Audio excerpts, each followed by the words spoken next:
Let's come now to the third speaker. Are you there? Okay. FB, Flavia Bruni, is currently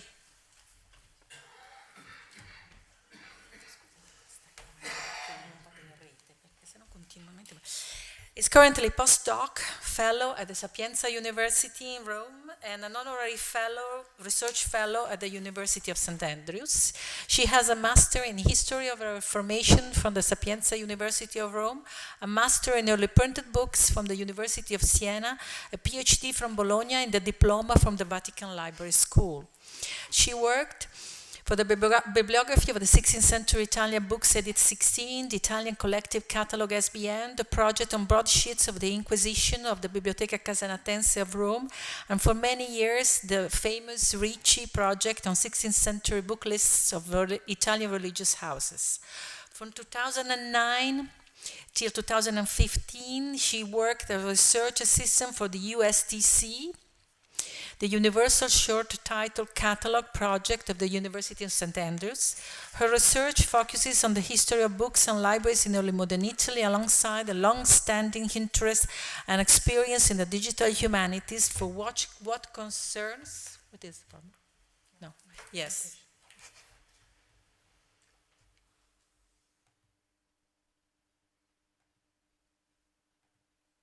It's better.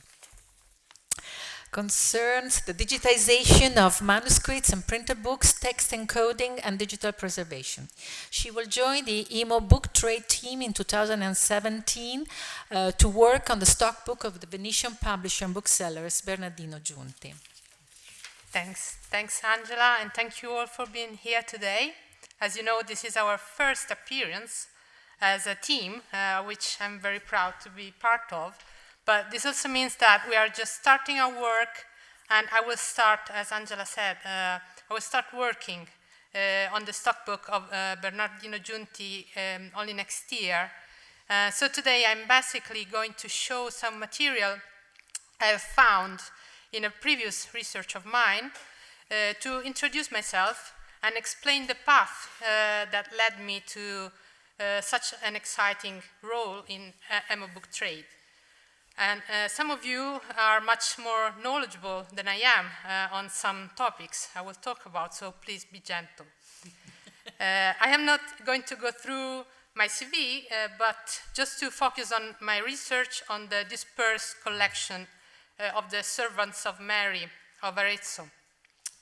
This was born as a side project of the Ricci project, involving many Italian universities since the early 2000s, and still in progress.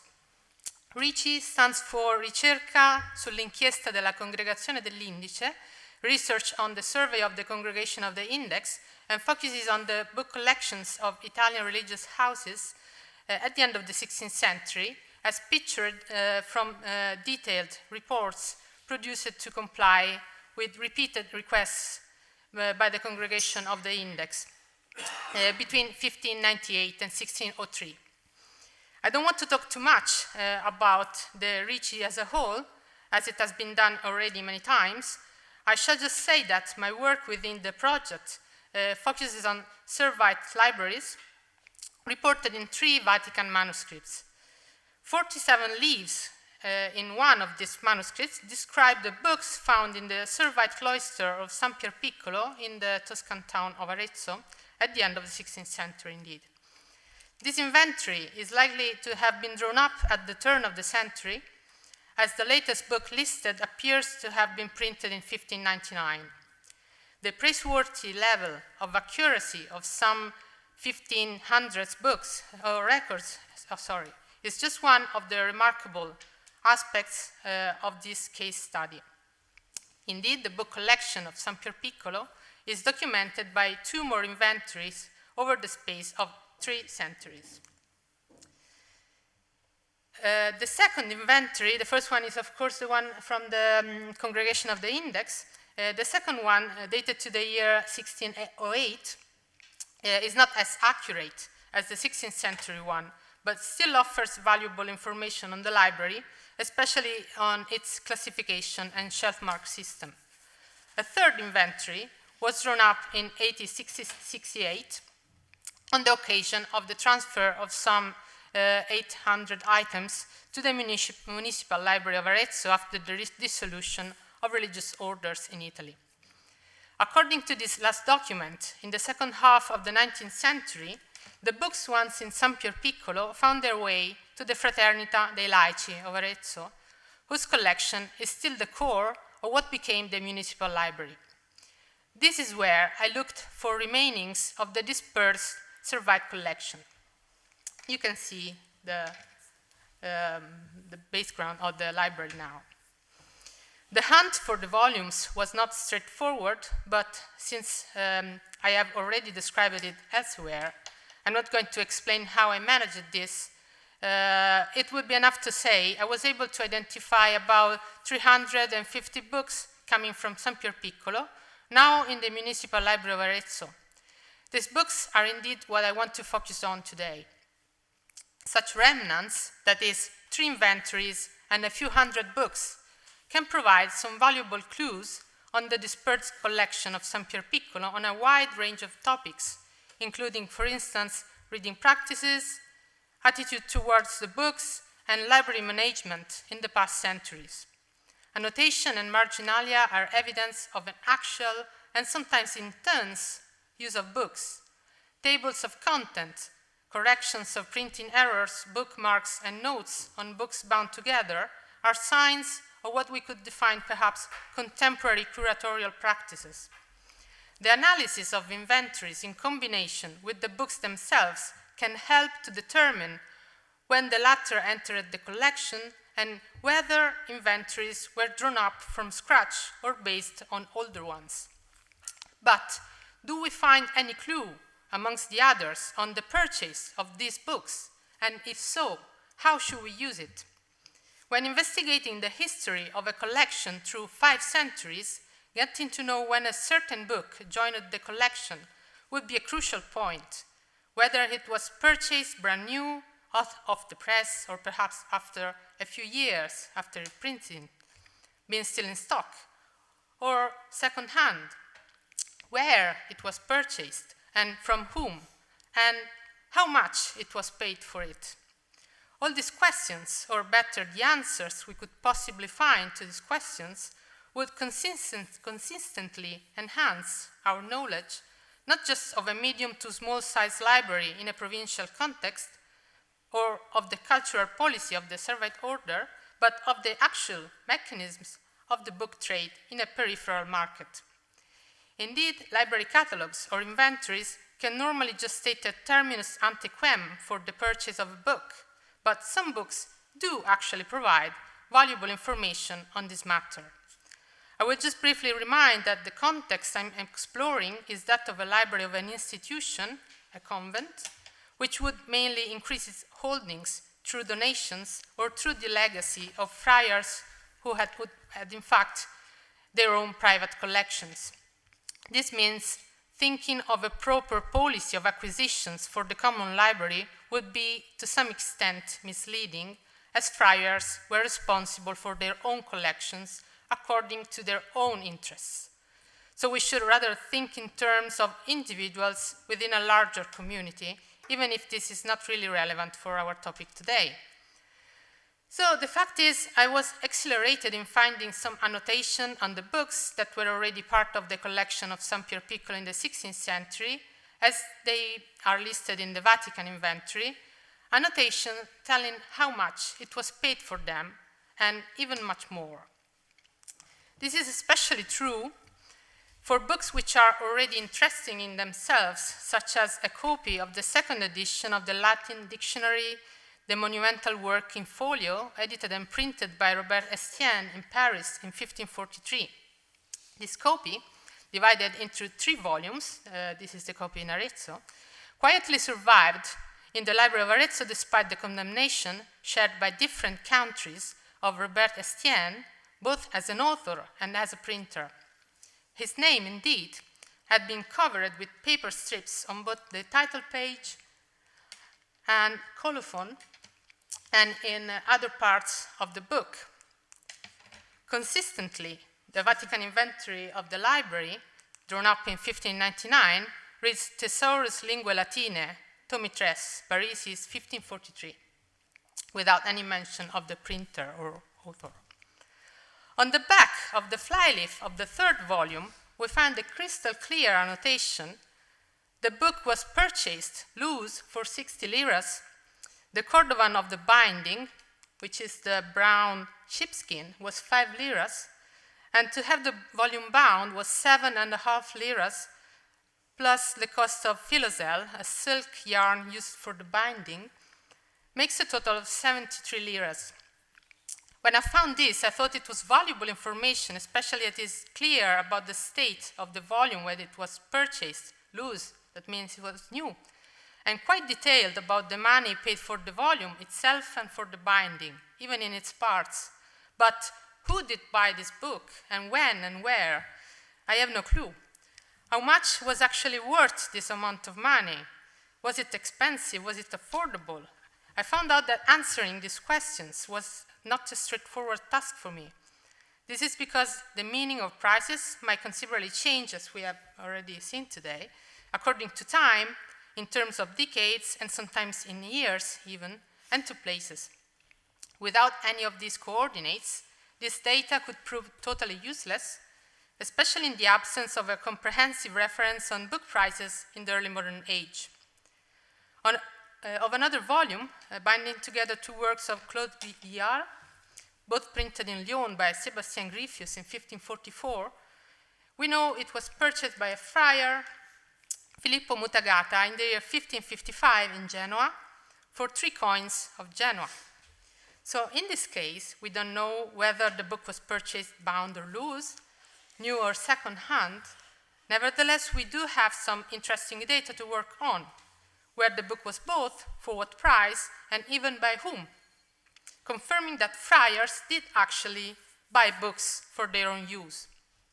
Still, this reminds us of another variable we need to cope with: the many different currencies in use throughout Europe and in Italy in the early modern age. Not as much information as in the previous example, but still valuable, is to be found in another volume binding 3 commentaries on the meteorology of Aristotle, which was purchased in Bologna for 5 liras and 4 soldi of Bologna, already bound, so second-hand probably. Similarly, already bound was this copy of the Kabbalistic arguments of Picus de Mirandola, but purchased in Rome for 3 poli. I have similar examples of books both in Siena, Florence, and Padua, either bound or loose. This copy of a tract by Cesare Delfini on the supremacy of the Pope, printed in Venice by Giolito in 1547, was purchased in Padua for 4 soldi, loose. Loose were also these 3 books, both in Bologna, and then bound together in what is today the volume with shelf 4th, 205 in the Municipal Library of Arezzo. A similar annotation, as you can see here, appears on each part. I am not going to bother you with any further examples. What we have just seen should be enough to show the amount of valuable information on a number of levels, but how hard it is to read it as well. All I can say about it is books were purchased in different places throughout the century, sometimes new, some other times second-hand, for an amount of money expressed in local currency. Although this did actually tell me something about how books eventually joined the library of the convent of Arezzo, it left me stuck in my attempt to evaluate the real expenditure for book acquisition in such context, which is an aspect I would be interested in as a key element to understand the cultural policy of a religious order in Counter-Reformation Italy. But as they are, these data appear too scattered and random in the absence of any possible comparison with accounts of expenses of the convent itself or refer to the same area, or any reference to estimate, compare, and make concrete the costs of books in the same range of years. This is why, with the EMoBookTrade team, believe that a comprehensive resource on the price of books will help research by making such comparison possible or even much easier, perhaps. One of the resources that we are going to make available as a database is the stockbook of Bernardo Giunti of Venice that we have already seen before this morning. This tool was in use and updated over the space of several years from the year 1600, as stated at the beginning, as you see here, until the first half of the second decade of the 17th century, meaning that it was still useful to Bernardo's shop assistants after his death in 1607. Indeed, two more hands are clearly recognizable besides Bernardo's. The manuscript is an in-folio volume comprising 309 leaves, bound in contemporary limp dark brown calf, designed to help the staff of the Giunti shop in Venice by listing the books in stock under as many different headings as one could possibly look for them. You can see some examples here. In the first half, available items are listed under the general categories common in library or shop inventories: literature, philosophy, theology, medicine, law, Greek and Hebrew, vernacular material printed in Venice, and even books printed in red and black. You can see here, for example, the start of the catalog of books Greek and Hebrew. Each section is arranged alphabetically, as showed by this labeled vellum tag here, similar to those of a phone book, and by size. So here I have in folio. The second half is arranged by printer and city. The final section is a general list of all the stock available, arranged alphabetically by author and title. This document, now in the Department of Special Collection at UCLA, was already known to scholarship. It was the subject of an essay published by Martin Lowry in 1991, although his main interest was in the cost of the Aldine imprints 1 century after Aldous' death. Considering the structure of this document, which is a goldmine of information, especially about the prices of books, a database looks today like the best option to exploit such resource under several perspectives. Thanks to IT, indeed, we can now organize the information, making it available for targeted searches in a way that was just not possible in the past. This allows us to plan a careful, in-depth study of this document that not only will provide insights into the everyday business of one of the most relevant bookshops of the early modern age, but will overall help to cast some light on the shadows that still undermine our knowledge of the practices of the early modern book trade. Comparison amongst the sources we will be working on as a team will be essential for this. We hope in so doing to contribute to a wider understanding of the complexity of prices for printed books in the early modern world. And I am also confident to be able to say in 5 years' time a little more about the policy of book acquisition of the Servite friars of Arezzo in the 16th century. In the meantime, you can see another way here. In the meantime, keep an eye on our website for updates on the project and follow us on Twitter if you wish. Thank you.